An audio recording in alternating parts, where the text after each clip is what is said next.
One more time. Oh, too late. Good evening and welcome to Going for Two. This is the only YouTube podcast in human recorded history to feature a male and female host, sometimes burping, drinking our way through the important topics of the day, as long as they touch the football world and not in that way. Tonight, we'll talk about how each minute of watching last week's Titans-Jets game took a year off your life, what Game of Thrones is the best and the worst. I'm going to get the best and the worst from the two people on the show tonight. Why it's hard to decide who to root for in the Zeke Elliott case, and what in the Sam Hill's going on with the Going for Two fantasy leagues. Hi, Don. Congrats on the job, and I swear... Oh, we got a job? Your trophy is in the mail. That's right. He is working. That's awesome. Now, I am Zach Law, and this is just Sharona Thanks, who must have loved the Titans-Panthers practice this morning. It's August 16, 2017, and I would like to welcome our guest back on the show, Jamal Black, a.k.a. Jamalisms, co-host of the Two-Tune Crew Tennessee Titans podcast. He says he's a part-time complainer, but we will test that theory tonight. Yeah, the rest of the time I sleep. But I'm back, and you're welcome. And I was trying to look at the Going for Two league to see how you did last year, but apparently it wasn't great. I did okay, but revenge. It wasn't. I think I made the playoffs, maybe. I mean, 8 out of 10, 8 out of 12 did. Well, then I made the playoffs, I think. 8 and the 7 and played for the title, yeah. It might have been like the 3 seed, but it was interesting. Yeah, we were reset. We are technically reset to draft in 2 weeks. We'll see if that actually happens because Bob Lung, the Mr. Consistency, who actually suggested the during the week draft, apparently records at the same time we do. But Sharona's prepared to draft during a show. I was, I'm but so somehow sad. I don't know what happened. Somehow it didn't happen. So, which is good because it's an IDP league, and I really was sort of prepared, but really not, and so I was kind of glad.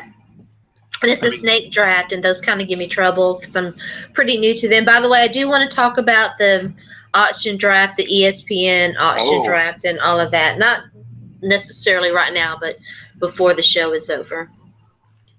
Well, I am drinking a dragon's milk because, well, it doesn't annoy Sharona because she loves dragon's milk, and Erin drinking a dragon's milk is a good friend to hers. And the fact that we're talking about dragons, are we over Drogoning it? Those other dragons get no. It doesn't annoy me, but I do. Jamal may not know this. It doesn't annoy me, but I do find it interesting that you were always like, "Oh, dragon's milk," and then when Sharona quits drinking, that's all you fucking drink anymore. It's my favorite beer.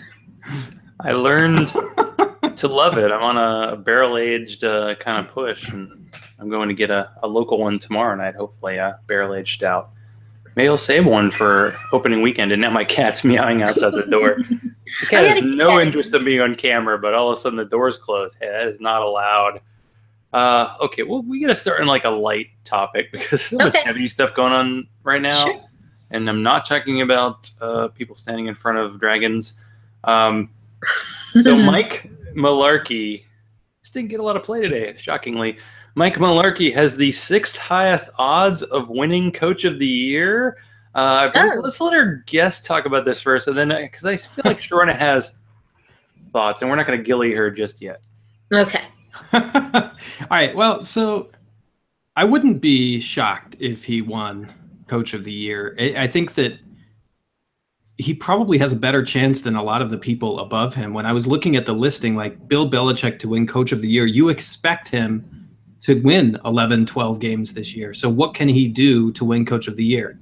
Right? Mike McCarthy, they're going to make the playoffs like they always do, but unless they win the Super Bowl, everybody will say it was a disappointing season.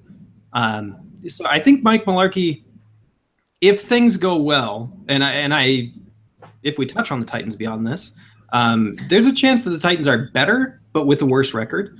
That wouldn't surprise me. But I think if things go well and they end up winning the division 10, 11 games, it's a really good chance that he takes home Coach of the Year. Yeah. Yeah, that's true. I was thinking like Bill Belichick and the Patriots had Brady suspended for 4 games, and they went 14-2.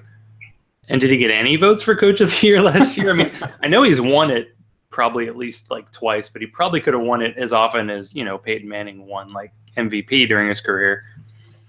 So, yeah, I mean, I almost think I should probably have a tweet somewhere that says, if Mike Mularkey ever wins Coach of the Year, I'll run naked through the field. But luckily, I never tweeted that, so that's not in play. But the fact that he's a candidate, and it's all about where expectations are, and I don't think the first preseason game affects anything at all. Like last year, Roddick Smashmouth were making fun of it, and they ran the ball pretty well consistently, and last week they didn't do anything. But they didn't seem to be trying too hard. It was like, I was hoping, like, Mariota, could you just take the knee 3 times and then go to the sideline? Because I don't want to even risk it. I don't want him doing the Jake Locker, be a hero, try to run for a first down in a preseason game and get blasted. Throw a block. I know. He tried so hard. But we shouldn't. He did.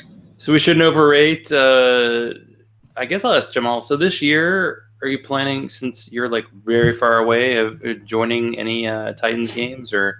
Yeah, I will be at week 1. So I will watch us lose to the Raiders for the second year in a row. We must meet up because we're going. There we go.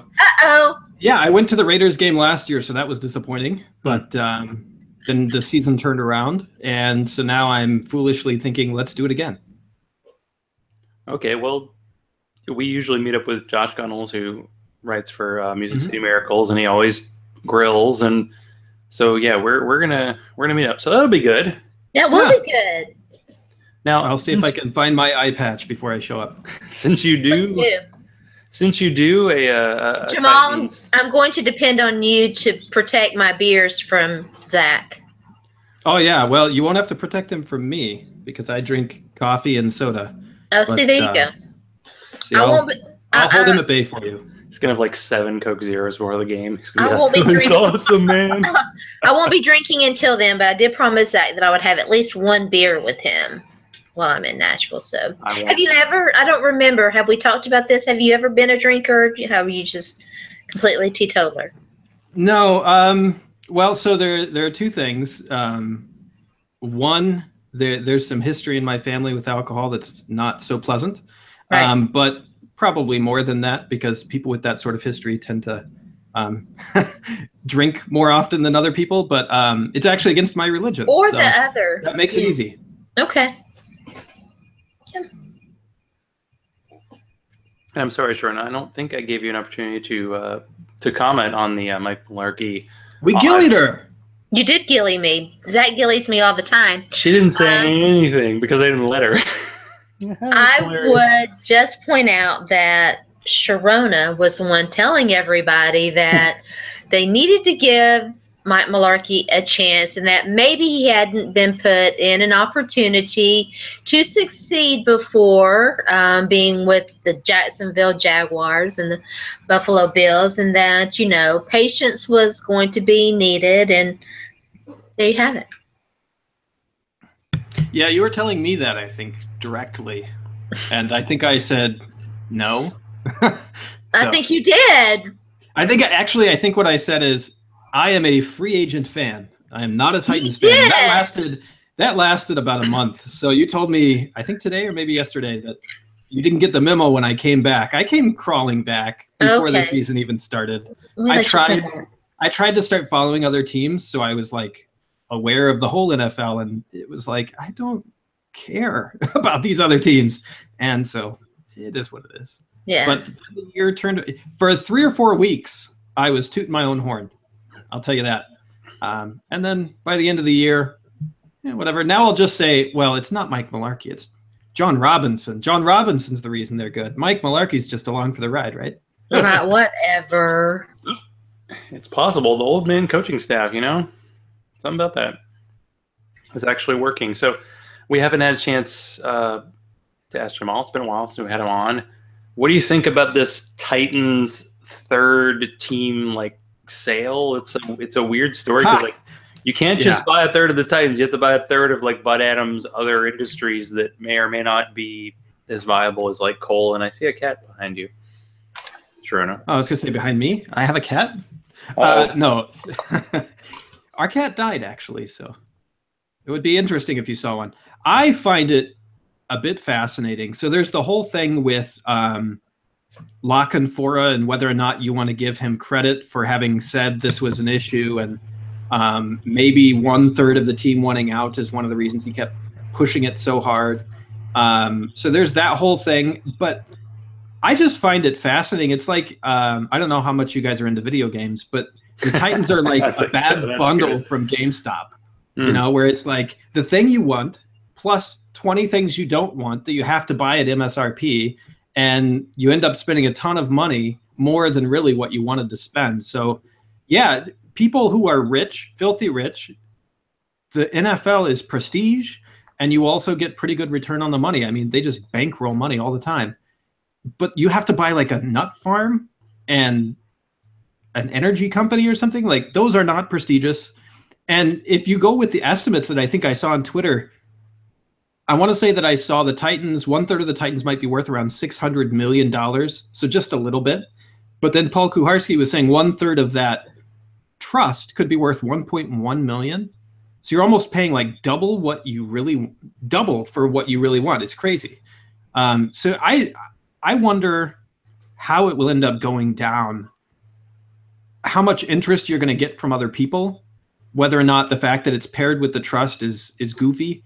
And then you're paying $1.1 billion, and you get no control. Like, Amy Adams Strunk has been explicit, and I guess through Underwood, but they've been explicit. This is just a fractional share of the team. You get nothing. You have no control. So you're paying $1.1 billion for no control. I just don't know how that's going to go down. And then there's the whole thing with the NFL doesn't like the structure of the team. So will they try and assert themselves to get something changed? No, they can't. We've had this discussion before. Well, but so the interesting thing was Paul Kuharski even said, like, one of the things they could do is put in a rule for whoever buys it that you can never take control. You know, so like there are ways they could do it that Amy Adams Strunk might be happier with, as opposed to like taking control away from her. But like, will they do something to resolve it, or will they just let it be? Well, first they've got to get someone interested, and we talked about this a little bit last week. And I tried to tell everybody years ago that this was happening.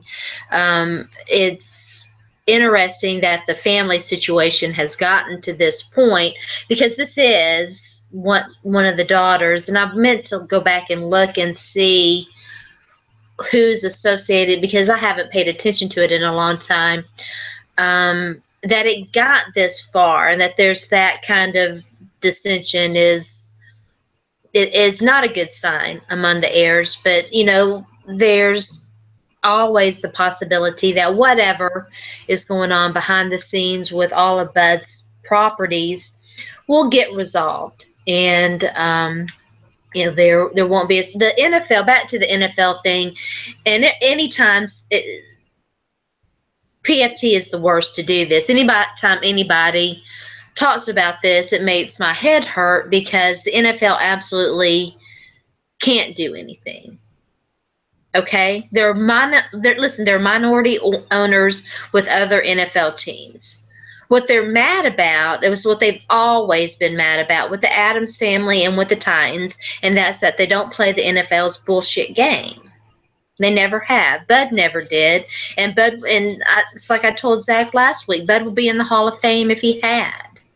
Yeah, it's absurd that he's not in the Hall of Fame. Let me just say that. I mean, what he did for the NFL, he did quite a bit. He should be in the Hall of Fame, but they're sticking it to him, and that's what they do. But I will say they approved, at least from what I've read, I think, they approved the ownership structure the first time when the Titans said, hey, we're not going to switch. Tommy is the leader, and that's how it goes. I guess Susie really is the owner, but she put Tommy in charge. And then it seems like the NFL, once they, after like a single year or two, switched to Amy Adams Strunk, that's when the NFL put their foot down and said, we don't like this. So at least from my perspective, I would say there probably is that historic stuff with Bud Adams, because you see they still aren't getting him in the Hall of Fame. Mm-hmm. But I think that part of it is just the simple fact that the Titans switched who was in control, then the NFL is basically saying, like, we don't trust you to keep it this way, and we don't want the infighting to switch who's in control all the time. We want to be able to trust it and be done. So I think that's their issue, but there is a legal question of what can they do. Listen, they can't do anything because the other NFL owners are not going to let them do anything. Because if they fuck around with the Titans, they'll fuck around with them, and no NFL owner wants them to fuck around with them. Yeah. I find it fascinating that they fined the Titans $250,000, and the Titans just paid it. It's like, can they just keep doing that? Especially because, to a certain extent, the Titans have already kind of agreed they have the power to do it because they paid it. Like, they set the precedent. So if the NFL wants, can they just fine them $250,000 every year? Well, I think this is going away, by the way, to a certain extent, because you're not going to force out an owner when the team is on the rise. You're just not going to do it because you get a new owner in. The first people they're going to want to get rid of is John Robinson, Mike Mularkey. You know, the whole identity of the team is going to change. When the team is on the rise, they're not going to press this issue. The only thing is, with this 1/3 of the team being for sale, that's where it's like, do they do something? I'm going to be interested to watch. But if the team had continued to suck, there's a really good chance that they would have at least tried to see what they could do, and then it would be in the courts right now. I think it seems like Susie really wants to sell, so I wouldn't be surprised if she was previously saying, like, I'm just going to wait and see if the NFL forces us to sell because that's what I want. And then eventually she just said, yeah, they're not going to do it. So I'm going to have to try and sell my 1/3 by myself. Yeah, there's some definite family squabbles going on as well. And it could just be that she's doing that to exert behind the scenes pressure to get some concessions that she wants. And there's stuff going on that we don't know about. And when I knew what was a little bit more what was going on a few years ago, it really wasn't about the Titans. It was about some other stuff. And I don't even remember now what it was. It's just that the Titans... Tommy ate too many rolls at dinner and everybody got angry, I think. No, but listen, you can understand... I understand the NFL's position. They didn't want musical chairs with the ownership. But on the other hand, it took a while to figure out, and that's not uncommon. It took a while to figure out what was going to work, you know?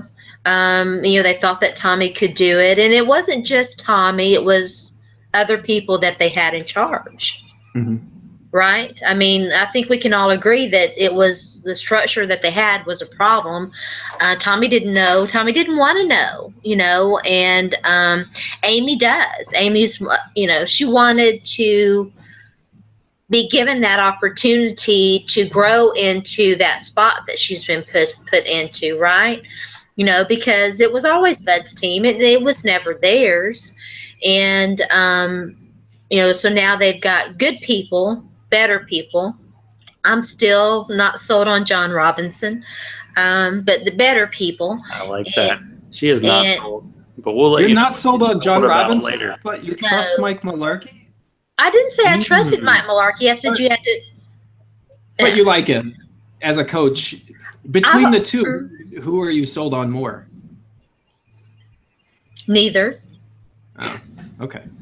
I was going to say, we might be the exact opposite, Sharona. Like, when we're there for week 1, we might have to battle to the death. But okay. If it's saying neither. Yeah, cage match. I feel like arm wrestling could happen, or, I'd probably lose that. What is it, a rock, paper, scissors tournament? I at least think that Mike Mularkey has a little bit more experience than John Robinson. I'm not sure that John Robinson knows what he doesn't know. And I don't like his drafts. I'm not a huge fan of his drafts. Certain parts of it, I've liked and understand. But overall, I would probably give him draft wise, like maybe a B-, C+. So, but we'll see how it goes. Having a franchise quarterback, takes a lot of pressure off, and you get that opportunity to develop that guy. And of course, he didn't draft him. Wasn't that the old regime? Yep, that was Webster. Yeah, their last year. So we'll see. Yeah, I will say this: if I were to say, if somebody came to me from the future and said John Robinson did not work out, and then I were to start thinking about, okay, were there any signs of this? You know, it's real easy to look good when DeMarco Murray falls into your lap, Eric Decker falls into your lap, and you have a franchise quarterback, right? And you're coming from zero expectations. So there's a lot of the things that have really turned this Titans team around are not necessarily the drafts he's had. I will say for his drafts, the one thing I liked about last year's draft and this year's draft to a certain extent is that it feels more coherent than past drafts have been, simply in terms of what they say they want to be is kind of the player that they're getting. And in the past, it just felt like they were just scattershot with what they were pursuing, whereas John Robinson seems a little more focused in that way, but he still has to properly identify talent and maximize trades. Last year, I mean, Cleveland got more out of their trades.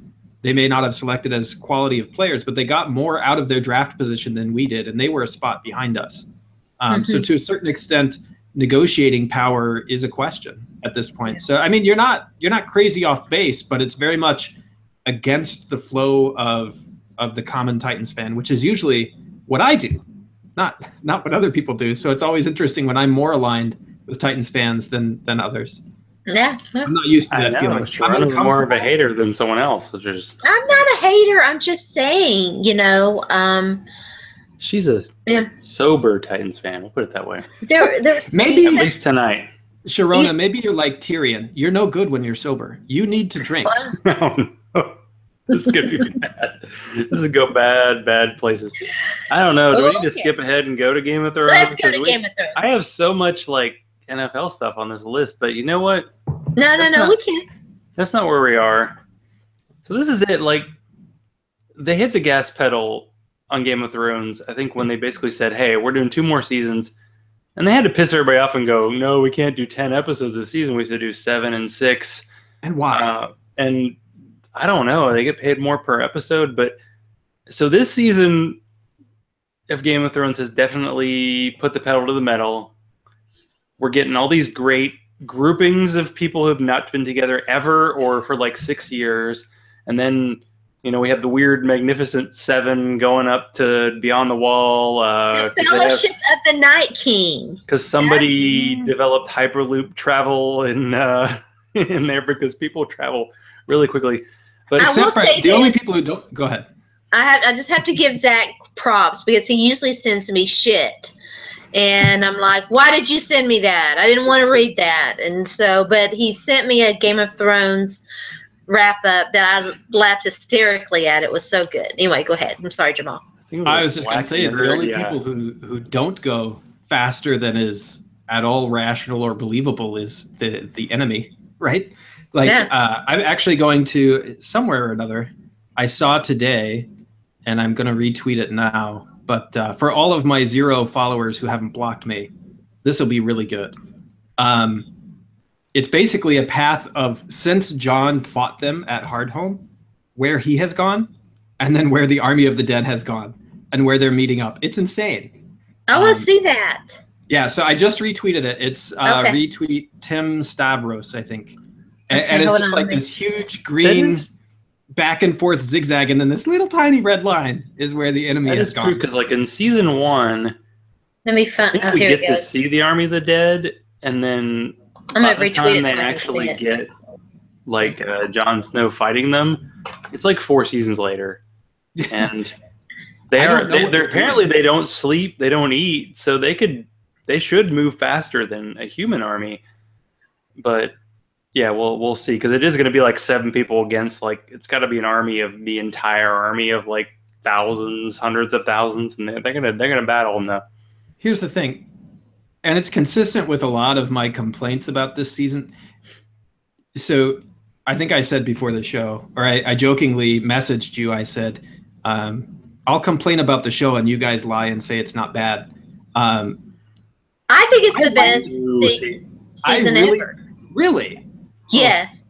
See, I feel like it's at the point where it's fun and they're resolving stuff, and so there's lots of action happening as opposed to most seasons where it's the intrigue that's on the table. But like the writing quality and the believability, we're dealing with like dragons and magic. But let's talk about believability, because I had this discussion at ITP. Okay. I don't buy like half of what they're doing. But it's why fantasy. Are you okay? And this used to drive. It's just a fantasy. It used to drive me nuts with like lawyer shows and stuff, how unrealistic it was and how they fucked up the legal aspects of it and everything.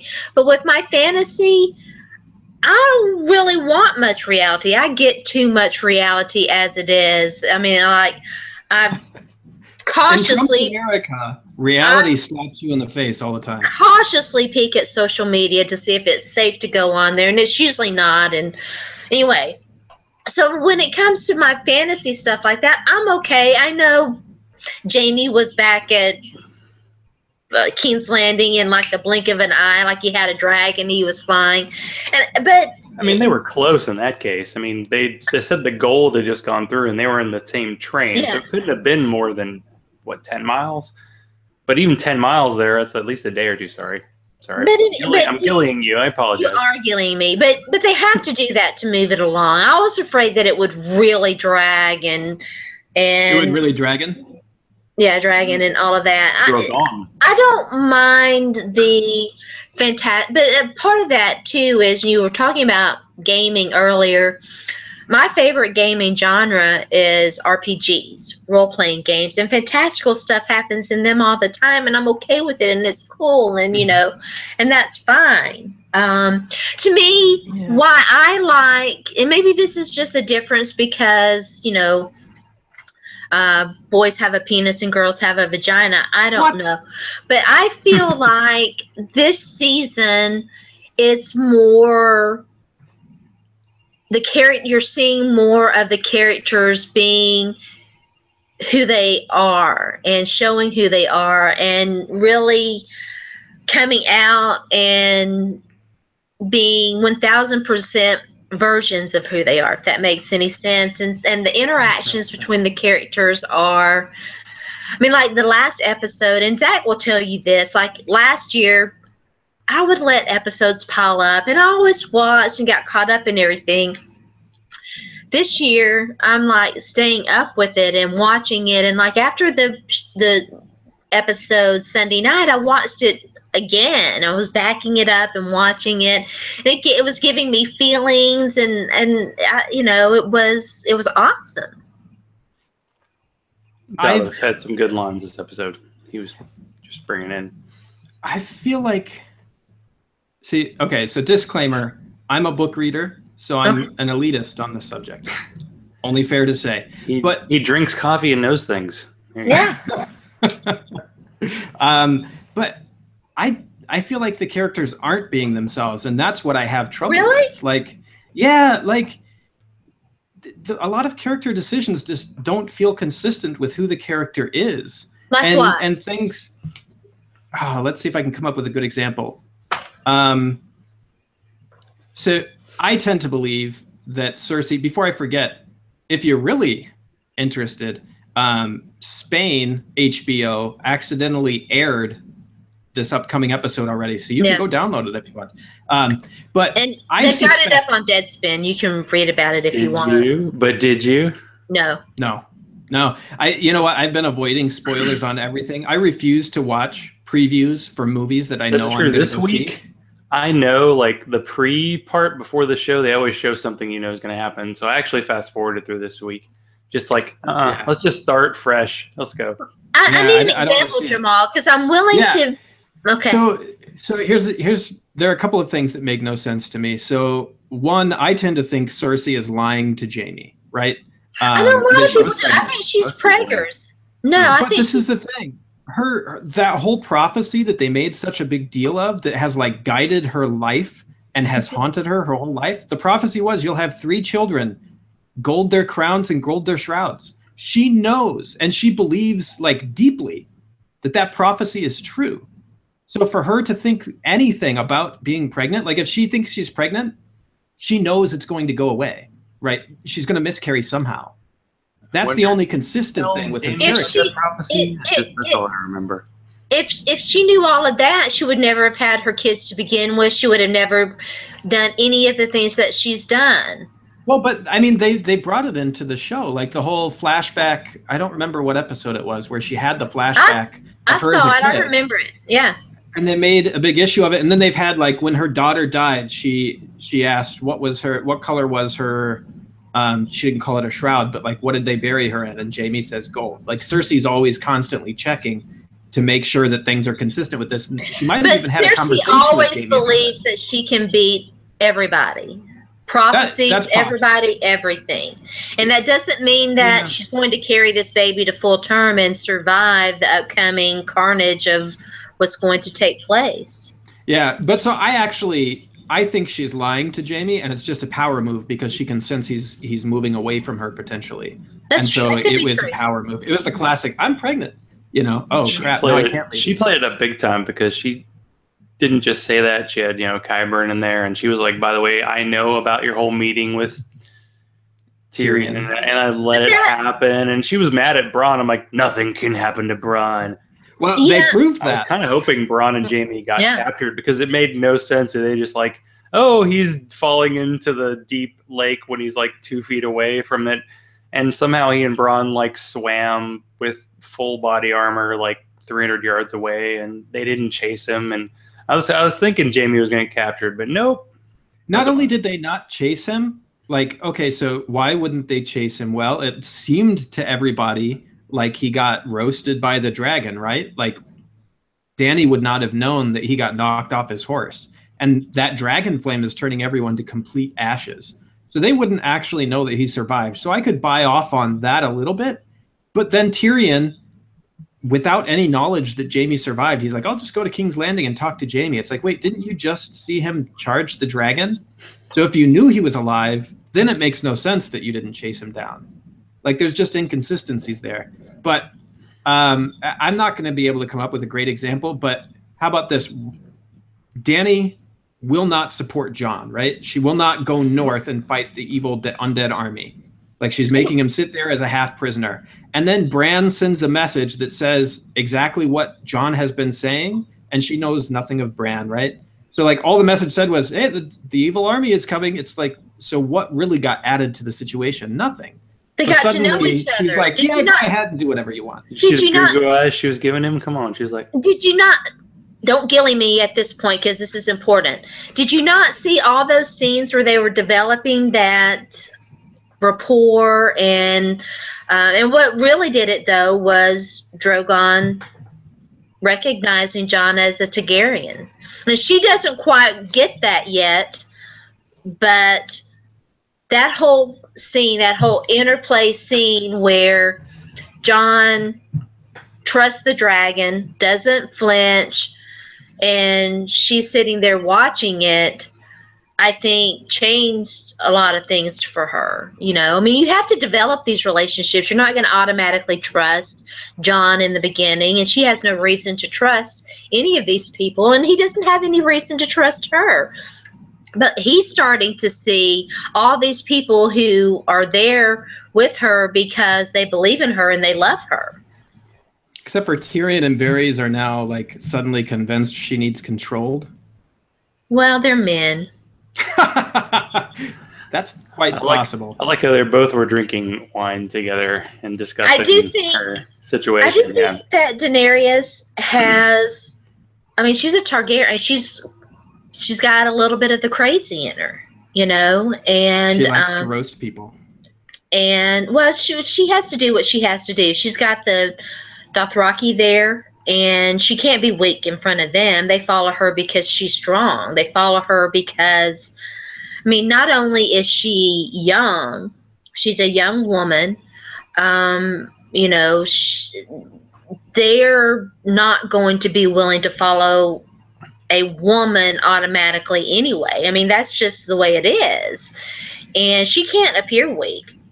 she can't appear weak to them. She can't appear weak to her enemies.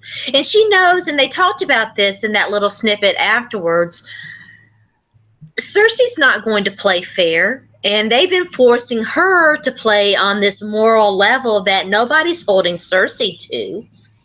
So why in the world would Tyrion or anyone think that Cersei, number one, is going to just like set aside her only pursuit in life to save the world? Why would they believe, number one, that she's going to buy into it? Like, oh, there's an undead thing. I guess I don't care about being queen anymore. But then even if she says she's going to, what have do you you guys think ever that they played? should do? Well, I think they should recognize that Cersei's not going to play along and just go north, take your dragons and go fight a battle. Like, give up on it. Considering the dragon did pretty well this week, it's like, yeah, what about the other two dragons? She is playing along because she knows she can't win this war. She knows, and she wants to protect her child. What she's Cersei? going, what, yeah, and what she's going to do is get this child.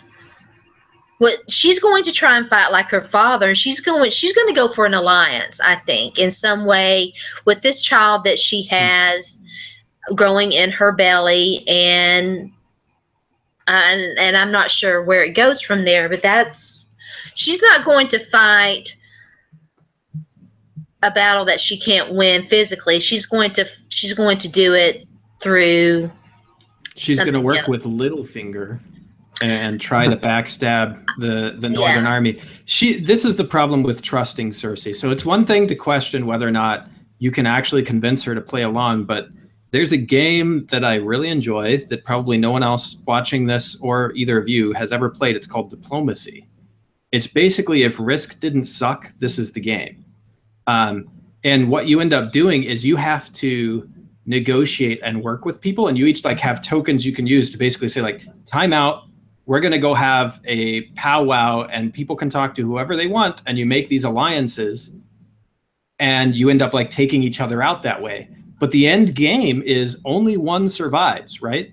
And so at some point in time, your allies are going to backstab you, and you're all at the same time, you're going to backstab your allies. And it's just a question of when is the earliest I can do it and not die myself doing it. And that is what Cersei's going to do. You know, they're going to be in the middle of a battle with the White Walkers, and she's going to like, oh, no, I'll just let them wipe out your army and hope that I can finish them off, right? Mm-hmm. You can't trust her. No, you can't. I see a red wedding coming is what I see. Like, she's going to try to figure out some way to backstab them and wipe them out. Yeah, I was wondering. It makes no sense to me.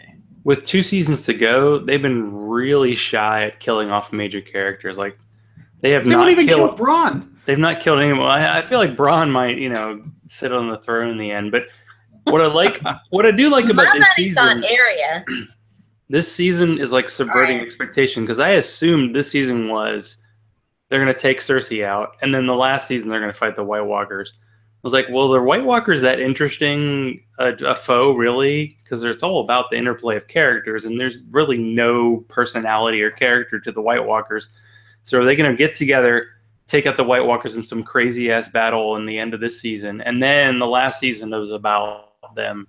That's what I think. Together, which would be more interesting. I mean, Cersei, you're rooting against her, but she's like, it's got someone you want to beat Belichick in the Super Bowl, right? So you want to beat her, and they're building her up to be that kind of character. Mm-hmm. Like, they've been holding her back, they've been gillying her, and all of a sudden she gets in charge, and she like gets rid of the debt in like 2 days, and she's like, all of a sudden after 20 years she's fertile again, and she's just her and Qyburn and the Scorpion did get the dragon. It didn't really do anything, but it was kind of successful and stupid in a Rickon getting hit by an arrow kind of way. But what are you gonna do? Yeah, they haven't figured out the zigzag yet. Nobody apparently has figured that out. I think that they're going to have the White Walker battle too, but I also think that maybe possibly the Night King is going to escape and still be a threat in the last season. So they've got to deal with it, whatever. There's going to be something still there while they're still trying to battle this other stuff. Yeah, the Night King and Bronn, it's almost like they have to have some kind of Mortal Kombat kind of battle in the end. Somehow he's gonna have to warg a bunch of. Maybe they'll actually use the dire wolves. You know, I'm still waiting for Caitlin Stark to show up. Oh, yeah, right. they cut that character. Stoneheart, is that the character from the book? Lady Stoneheart, yeah. That's a good character in the books. I mean, they kind of had Arya do a little bit of that role, but that not quite the same. But she did show up. She showed up as something to someone in what was this in the book or you're throwing me off? There's a cat. Yeah, it's Halloween.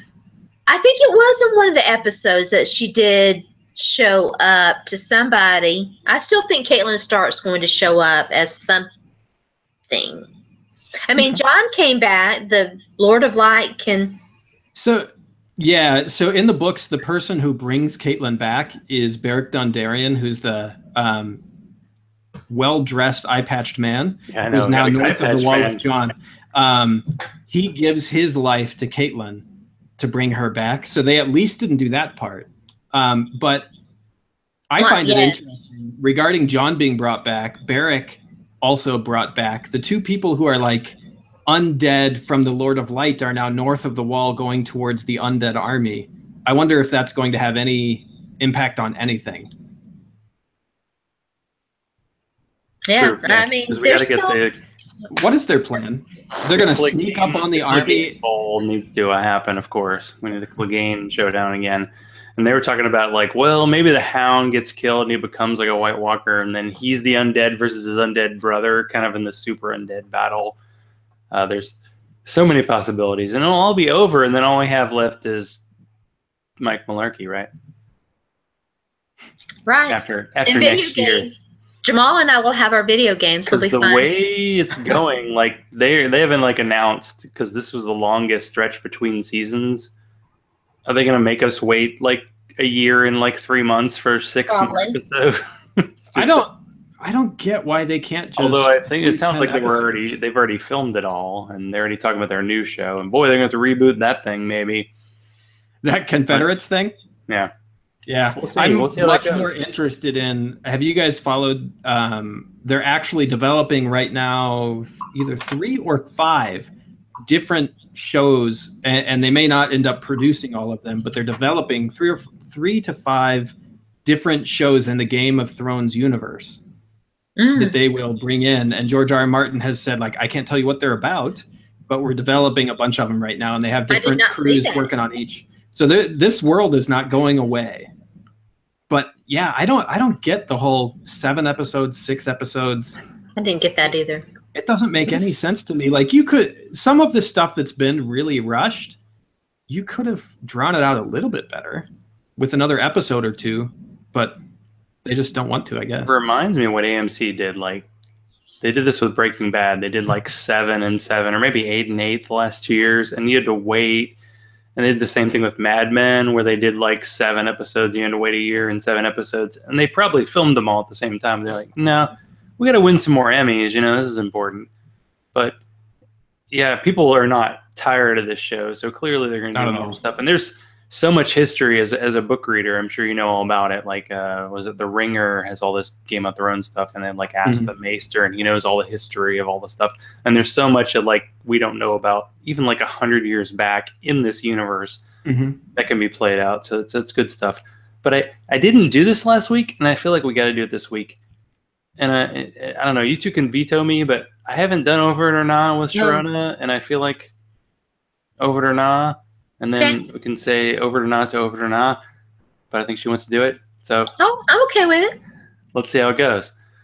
And of course, after Gilly gets to talk about the most important thing that's been admitted in the whole show, then maybe Jamal can talk about it. So Over It or Nah, preseason football. How can you be over something that you haven't paid any attention to? So I'm gonna have to say nah. The first game, nobody's playing. I'll start paying attention probably next week or whatever. There are a lot of really fun clips. I pay attention to the injuries and stuff because, you know, I'm drafting and everything. That's about guys getting carted off the field when, I've done like 2 early drafts, and I'm like, oh gosh. especially when one's like a best ball league and you can't make any more moves and you're totally screwed when a guy goes on RIR. I lost you, Crockett Gilmore. I miss you. Yeah, but I actually enjoyed seeing the Titans Panthers like highlights because there were some really good catches, and Christian McCaffrey on like Wesley Woodyard. I think I saw him. Like, give me a break, dude. That's like me covering the worst player in the NFL. It's like not even a chance. It's not happening. I hope they don't try that. Yeah, but he looks good. And I love Wesley Woodyard. Of course you do, because you do. So over it or nah, self-care in these trying times. Nah, it's essential. Of course now Jamal's not fully filled in. He does know that I quit drinking, or at least dramatically cut back. So I've had to adapt. You adapt and all of that. But I've started writing again, and maybe I'll start podcasting again soon. We'll see. Ooh, I like that. Now there's leaving it out there. Okay, every podcast that's been out about any subject this week has to talk about this. So let's do it. Over it or not. Christopher Cantwell in Charlottesville. Who? And he's the guy that cried because he's gonna go to jail, right? Yeah. Okay. Yeah. Let's talk. Let me talk briefly about Charlottesville. We live in very interesting times, and we are talking at one another, and we're not talking with one another. And you hear one side saying, well, the other side's just as bad. And no, they're not. Until people start talking to each other and listening to each other and trying to put themselves in someone else's shoes and try and live what somebody else tries to live, then we're not ever going to get anywhere. And what happened in Charlottesville was hopefully a wake-up call for this country. And it does seem like, more and more people are wising up to where we are, but we still have a long way to go. Okay, let me preface this by saying I love you, and over it or nah, Hard Knocks. I don't watch Hard Knocks. I haven't watched. The key player in the Tampa Bay franchise, and all that. Yeah, I talked about him earlier. I wouldn't watch the Tampa Bay Buccaneers even if I watched Hard Knocks. But I haven't watched Hard Knocks since the Vontae Davis trade, and that was years ago. I don't like reality TV. I never have liked reality TV. I think that it is part of the reason why we are where we are as a country, and this whole the voyeuristic aspect of it really bothers me. Yeah, I believe since I watched like part of episode 1. Yeah, the highlight this week is the second round pick, the kicker Robert Aguayo, who like everybody at the time was like maybe not the best pick, and he got cut, but he got cut publicly, and that's a hard thing, especially like when they show the guy who's like on the practice, the last guy on the roster.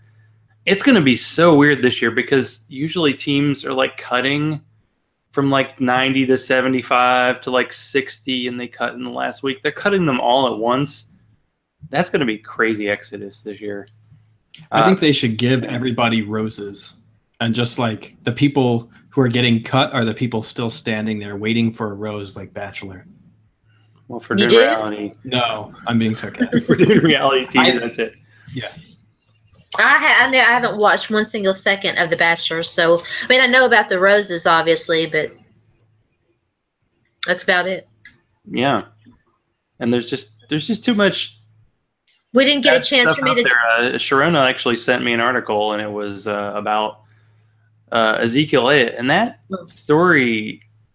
We're living in the time of like first level thinking, where you just whatever I think off the top of my head I go with, but the whole Ezekiel Elliott situation, I mean, just the Roger Goodell and the whole CBA, like Yeah, we can pretty much suspend you for whatever reason, like based on what the PR people think, like not really based on any system. It's really hard to say how it's going to go because I actually believe I was listening to RotoViz Radio and Pat Doherty from RotoWorld was on there, and he said that he thinks that Ezekiel Elliott will serve a suspension, but he'll serve it next year. So that really affects us in the fantasy world. But in the real world, what does the former non-practicing lawyer think? I think that it would be an incredible waste of his money to do anything besides go through the NFL appeal process and, accept whatever, ultimate punishment. He got Harold Henderson, I think, is the hearing officer that's been appointed. I don't have enough time really to talk in too much detail about this. It wasn't just one incident that got Ezekiel Elliott suspended. There was more than one, and you don't see anybody talking about that. You don't see anybody talking about the fact that he groped a woman and pulled her shirt down at this parade. And if you read, and I know that the situation with his former girlfriend is messy. I understand that. They always are. Okay? Think about all the relationships that you had when you were 20 years old, how messy they were, how immature everyone acted. Now, I'm not saying, you shouldn't beat the shit out of your girlfriend because you're immature, but, things happen and people say things, and it's kind of crazy. Yeah, it is kind of crazy. I almost wonder, it's like, well, they threw 6 out there, so they're going to like appeal and maybe it'll be like 4. It'll end up being somewhere between 2 to 4, and he would be wise to just accept that and mature and grow and keep his nose clean. Can I say, this is where I get to talk about ESPN and the auction draft? Yeah, that kind of trickled through my timeline yesterday, so I didn't really see a lot of it, so I will be happy to let Sharona illuminate the situation. I didn't watch the entire segment either. I saw snippets, and here's the thing, and the fantasy guys I haven't already made mad, I'll probably make mad with this, but auction drafts, when I first started doing them, as opposed to just regular, fantasy football stuff, at first it was like, and I know it's not really the same thing, but it bothered me a little bit. I was like, has anybody ever kind of looked at this and said, we got to be careful about how we handle this, and then you get into it and you do it and everything. And if you're not familiar, you're literally buying, a player with a pool of money that you're given. There's a league set amount of money that you can spend and all of that. But, I think everybody understands that this is fantasy football and it's fantasy and it's not a real thing. But what ESPN did, instead of just doing like that, they did an extra special version of it with an auctioneer and black players, and their heads on these little cards, like it was a slave auction. That's how it was done. And why anyone thought this was a good idea is beyond me. It was not a good idea. It was a terrible idea. It was a horrible look, and people were rightfully upset about it. Yeah, there definitely was a mix. I try to be very conscious about the fact that when I'm talking about fantasy football, that I'm a shareholder. Like, I own shares in this player's production. Like, I'm Exactly. an owner, because there's that term of ownership, and Yeah. I think that probably is a little more accurate maybe in college And this goes football back than to what I was pros, because they saying. do get paid. It doesn't mean they get paid what they deserve, but at the same time, yeah, they'd say the optics were not so good. But by the way, join our auction. We're trying to do an auction draft a week from Friday, and it's a drunken, crazy, like 4-hour fiasco. So yeah, feel free to reach out, because we have at least 4 people in right now. But anyway, sorry. And this goes back to something, just real briefly, this goes back to something that I said just a few minutes ago. The fact that you, maybe as a white fantasy football player, aren't offended by this doesn't mean that a black football player can't and shouldn't be. And maybe listen to what they're having to say and consider their feelings in the matter, and understand that their history is different from yours, and that this is a very, especially now when we've got Nazis openly walking through our city streets, that this is probably not the right time to belittle something like that. Yeah, I agree with that completely, because I saw the whole thing and I was like, it's an auction draft. They do it for people of every race. I mean, the whole concept of ownership is goofy to begin with, but it's just a different mechanic for having intrigue and strategy in how you obtain It's like being a players. GM. But the fact of the matter is, if somebody else is offended, like, one of the problems we have right now is we think we get to decide what other people think, and that makes no sense. If someone else is offended by it, because especially if they have a different background, a different set of experiences that I, as a middle-class white man, can't understand or comprehend, I can't tell them that it's not okay for you to be offended by it because I'm not, right? Like, it makes no sense. And what we lack as a culture is the ability to say, oh, really? In that case, maybe we should consider not doing it. Why Or doing it offended? a different way. Yeah, could you explain to me why you're offended? And is there a way we could change it? And like, actually talking respectfully to people. I have trouble when it comes to the idea of like Nazi marches, ever wanting to say like, I'm going to sit down and have a respectful conversation with a white nationalist, supremacist, whatever, and say like, tell me why you think that you're better than people of another race. But that doesn't, like, I probably should, because the problem's not going to be fixed by like demeaning and trying to out-shame them, right? So we have apparently a much bigger portion of the population than we thought, people in like younger generations. So like my whole time growing up, I'm 35, my whole time growing up, the whole idea of racism was, first of all, I'm from Indiana and live in Wisconsin. Like it's a bit more of a Southern thing. That was our perspective, but also it's an older person thing. When that older generation is gone, it'll just be people who were alive and like growing up with the concept that we are all equal. Well, apparently not, because a lot of those people were millennials. Yeah. Right?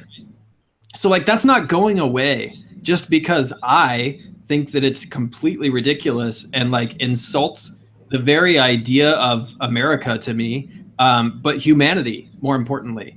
It's not going to go away just because I look at it and I say like, what the hell is wrong with us? We have to figure out how to consult as people, especially the most important time to consult is when you disagree vehemently, right? And consultation is not yelling at each other, shaming each other, whatever. Like, it's about educating each other about how we feel. And that's really hard to do with emotional things, but that has to happen. Like, otherwise we're just not going to go anywhere. Excuse me. Yeah, I mean, it's like, and I do live in the South. I live in Tennessee, and you know, they can take down any of the Confederate statues. I don't care. But, you know, I understand that there is, and for some people, for others, it's really about racism. But for some people, you know, maybe it is about that Southern heritage. But there are other ways we can honor our heritage. The South has a lot of wonderful things, food, music. You know, why do we have to cling to this one small thing when we have so many other wonderful things that we could focus on? And maybe it doesn't offend our neighbor whose mother was sold as a slave. I mean, you know, we can make these accommodations. because we're human and we're people and we care about each other. You know, you have. Go ahead. No, you got this. Go ahead. I was just gonna say, I've got kids, right? And one of the most fascinating things to me about raising kids is I realize how our expectations and what we try to tell kids is the exact opposite of what we look for in leaders. It's the exact opposite of how most adults behave, right? So like my kids want to use the same toys and I tell them you have to figure out how to get along, right? When we're adults, if I wanted to do something that somebody else did, I wouldn't, like some third party coming in and saying, you guys have to figure it out would not be what happens. It would be, no, I had it first. Go away.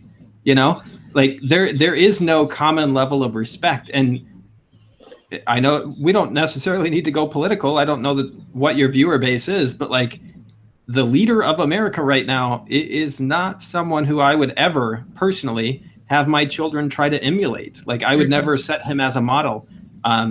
The level of bravado, of ego, of just disrespect for other people, like openly calling for violence at times, refusing to acknowledge whatever. I struggle with that whole thing. Mm-hmm. And no, like, we talk about that here.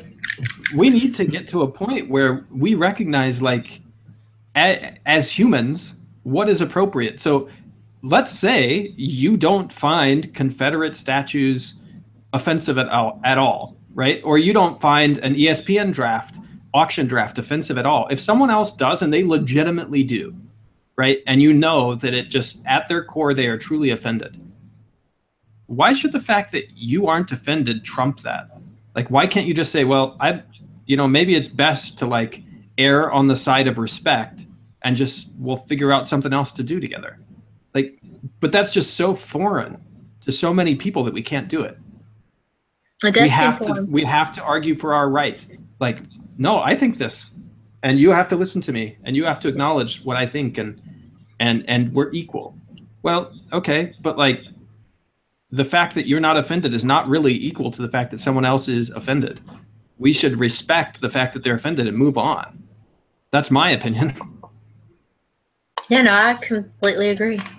Yeah, it doesn't take too long to try to get in other people's shoes, and that's not something that's been very good in America, and maybe the whole world is like, oh, wait a second, other people think different things, and it's okay. I thought that's what our country was about, was we brought the best of the world together and try to make a good country, but we'll see. We'll see how that goes. So, okay. Let's do something sort of light to finish out. So, Jamal, if you had the first draft pick in our fantasy draft, but our fantasy draft was who's going to end up ruling the Iron Throne, who would you pick? So who do I actually think is going to end up on the Iron Throne? Spoiler alert. Well, that's interesting. I would say that Bronn. Hot pie. Hot pie, yes. No, so I think there's actually a chance that like the Iron Throne is abolished somehow and it doesn't exist. But assuming that it does exist, I would go with Dany. I have a general theory that combines some book and show stuff on how this series might end. And it. Did you tell? Can we hear it? Will you tell us? Yeah, you might think it's terrible, but it's just. So, well, I'll tell you if I do. Have you guys read the books? Yes. Okay. I read the first book. Yeah. The first book. So I don't know how much of this is in the show, but the whole concept of Lightbringer, of Azor Ahai, some of the stories, the legends of it, have to do with this guy trying to forge the sword, and it doesn't work, and then he tries to forge it again, and it doesn't work, and eventually he tempers it by putting it in his lover's heart, and that is what turns into Lightbringer. And then I see the whole the way that they presented the creation of White Walkers is the whole put the obsidian in their heart, right?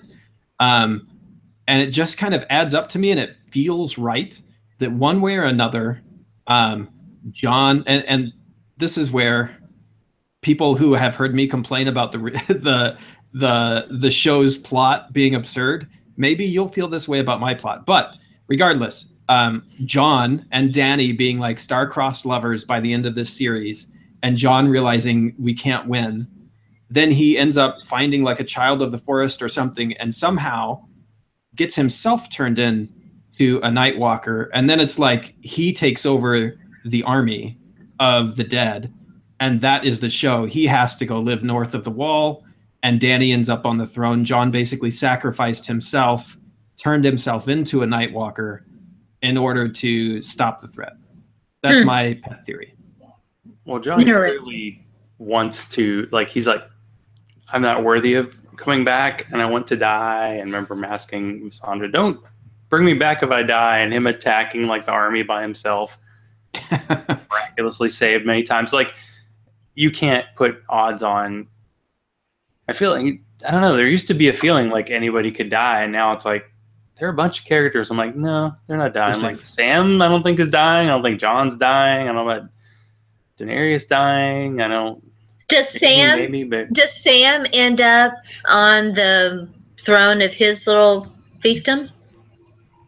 Of his house? Well, nobody's left to rule that house. Yeah. But that whole thing, like, he took their sword and they didn't care at all, really. Like, they didn't come after him. They knew where he was going.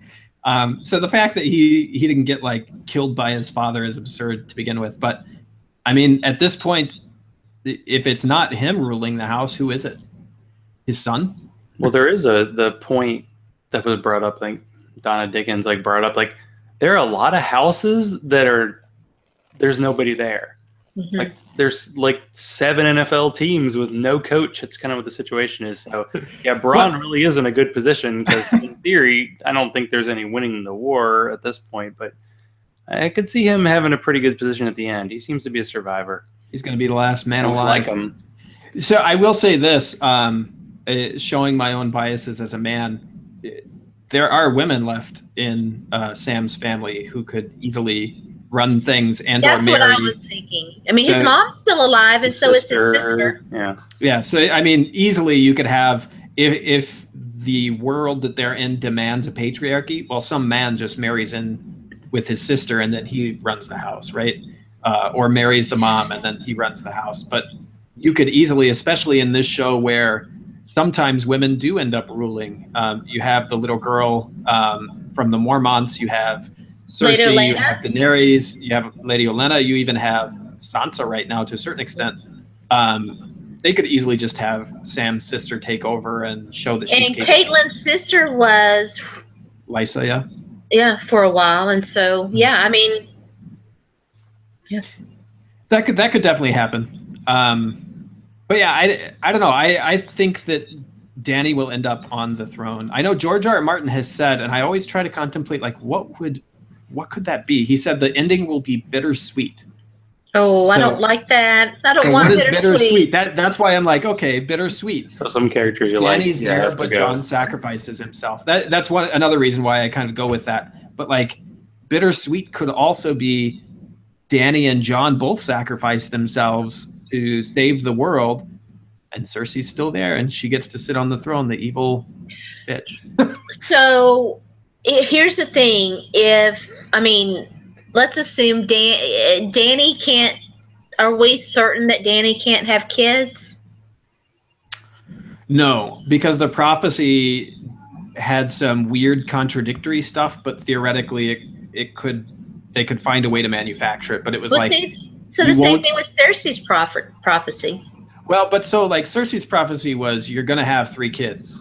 Danny's prophecy was your womb won't work again until the sun rises in the east and sets in the west, and all this other stuff. That the book is having some of that come through, but I don't think the show is going to address it at all. So I mean, the show had, I don't know if you guys remember, but they actually had the woman in the mask when Danny was like in, I can't remember the name of the city, but it was before Marine even. Mm-hmm. When she was with the guy who tried to steal her dragons, and the House of the Undying, there was a woman in a mask who came to her. That's a character from the books that still exists. But in the show, they like had her, and then they realized like, yeah, we don't have time for this, and they just never brought her back. So I wouldn't be surprised if like the whole Danny can't have kids thing goes away.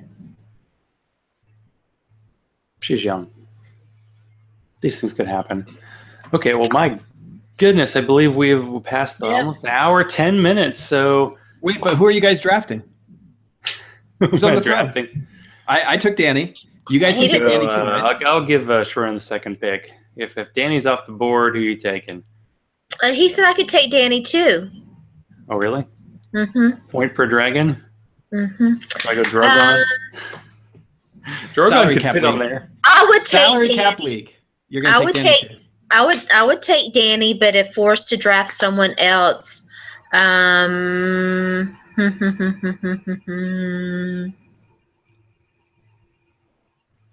I think I would go with Littlefinger putting Sansa there.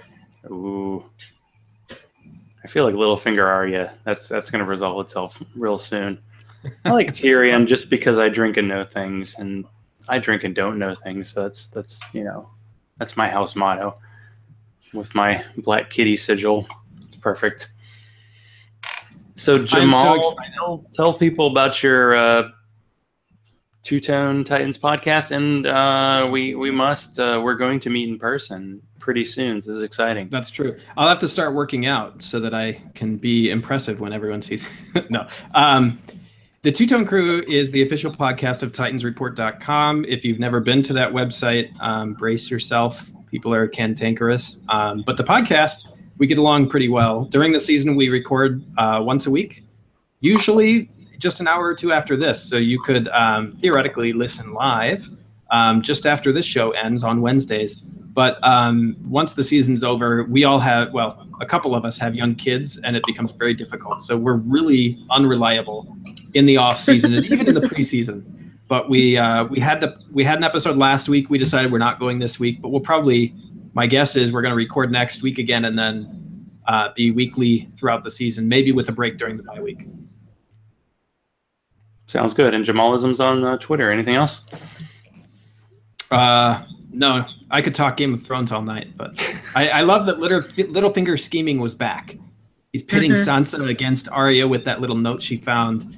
I think it'll get him killed, but I love it because he and Tyrion and Varys were so interesting, and now they're all just like these not important people who stand around doing nothing. So I love that he was back. I don't think Tyrion wants the throne.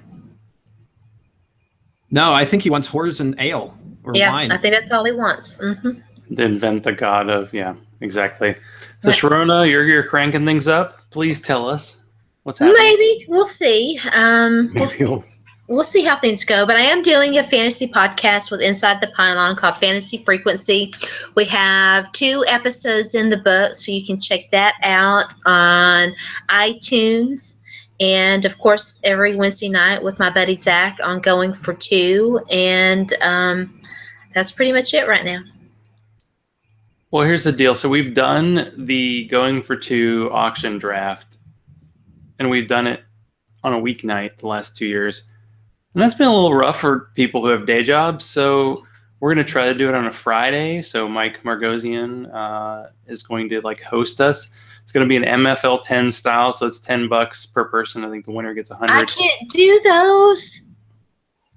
No, actually, you can because he can't either. He's in Massachusetts, so he says you can't do MFL 10s, but you can do season long leagues for some reason. Okay, I'll make sure.